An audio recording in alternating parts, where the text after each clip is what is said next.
আসসালামু আলাইকুম, welcome back to my channel giants mom cooking world. আজকে আমি আপনাদের সাথে শেয়ার করব কাঁচা আমের আমসত্ত্ব। এখন যেহেতু অ্যাভেলেবল কাঁচা আম পাওয়া যাচ্ছে, অল্প কিছু উপকরণেই কিন্তু এই আমসত্ত্বটা আপনারা বানিয়ে নিতে পারবেন আর সারা বছর সংরক্ষণ করে নর্মাল ফ্রিজে রেখে খেতে পারবেন। আর কথা না বাড়িয়ে কিভাবে আমসত্ত্বগুলো বানাই চলেন আপনাদের সাথে শেয়ার করি। এখন আমি এখানে নিয়েছি 1 কেজি পরিমাণ আমগুলো আমি ধুয়ে নিয়েছি। এখন আমগুলো আমি একটা পিলারের সাহায্যে আমগুলো খোসা ছাড়িয়ে নিব। সবগুলো খোসা ছাড়িয়ে নিয়েছি। এখন একটা নাইফের সাহায্যে ছোট ছোট করে কেটে নিব। আমের ভেতরে যে কুই আছে সেটা বের করে নিব। এখন ছোট ছোট টুকরো করে কেটে নিচ্ছি। আপনারা আপনাদের পছন্দ অনুযায়ী শেপ দিয়ে কেটে নিতে পারেন। সবগুলো আম আমি কেটে নিয়েছি। এখন সরাসরি চুলাতে আমি চলে যাচ্ছি। এখন চুলাতে একটা প্যান বসিয়ে কেটে রাখা আমগুলো দিয়ে দিচ্ছি। এখন সামান্য পরিমাণ আমি পানি দিয়ে দিচ্ছি। এখানে খুব বেশি পরিমাণ পানি দেওয়ার প্রয়োজন নেই, আম থেকে কিন্তু অনেকটাই পানি উঠবে। এখন ঢাকনাতে ঢেকে কিছু সময় সিদ্ধ করে নিব।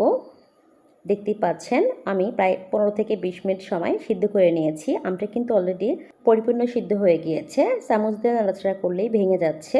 এখন চুলা থেকে নামিয়ে নিচ্ছি। এদিকে একটি বোলের উপর একটা ছাঁকনি নিয়ে নিচ্ছি। এখন সিদ্ধ করা আম আমি এই ছাঁকনির মধ্যে নিয়ে নিচ্ছি। অর্ধেকটা পরিমাণ আম নিয়ে আমি এইভাবে চামচের সাহায্যে নেড়ে চেড়ে পিউরিটা বের করে নিচ্ছি। কিছুক্ষণ আটকে থাকলে এরকম আঁশের যে শক্ত অংশ আছে সেটা বের হয়ে যাবে। এভাবে আমি পুরোটাই সেঁকে নিচ্ছি। সবটুকু আমি সেঁকে নেওয়া হয়ে গিয়েছে। এখন চুলাতে চলে যাচ্ছি। এদিকে চুলাতে একটি প্যান বসিয়ে প্যানের মধ্যে পুরো পিউরিটা আমি দিয়ে দিব। এখন আমি এর মধ্যে দিয়ে দিচ্ছি হাফ কাপ চিনি। চিনির পরিমাণটা আপনারা বাড়িয়ে কমিয়ে নিতে পারেন, যে যেরকম মিষ্টি খান। আর আমটা যদি একটু টক হয় সেই ক্ষেত্রে চিনির পরিমাণটা আপনারা বাড়িয়ে নিতে পারেন। দিয়ে দিচ্ছি 1 চা চামচ গোলমরিচের গুঁড়ো। এখন দিয়ে দিচ্ছি 1 চা চামচ লবণ। লবণটা আপনারা বাড়িয়ে কমিয়ে নিতে পারেন। এখন দিয়ে দিচ্ছি গ্রিন ফুড কালার। যেহেতু আমটা আমি একটু গ্রিন গ্রিন রাখবো সেই জন্য আমি এখানে গ্রিন ফুড কালার ব্যবহার করেছি। এটা টোটালি অপশনাল, আপনারা এখানে নাও অ্যাড করতে পারেন।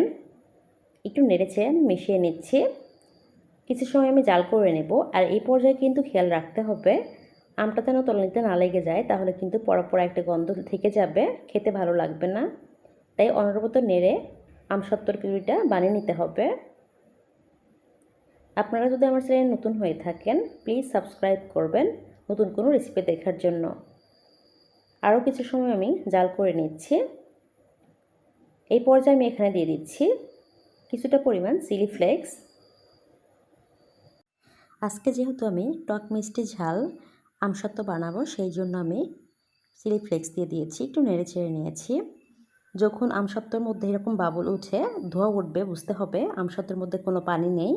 এই পর্যায়ে আপনারা আরেকটি পদ্ধতি অবলম্বন করতে পারেন। একটি চামচের সাহায্যে একটি প্লেটে কিছুটা পরিমাণ আমসত্ত্বর পিউরিটা নিয়ে এরকম প্লেটটা নিচের দিকে নিলেই কোনো রকম পানি না আসলে বুঝতে হবে পিউরিটা হয়ে গিয়েছে। এখন আমি আমসত্ত্বর পিউরিটা নামিয়ে নিচ্ছি। এদিকে 2টা প্লেট নিয়ে নিয়েছি।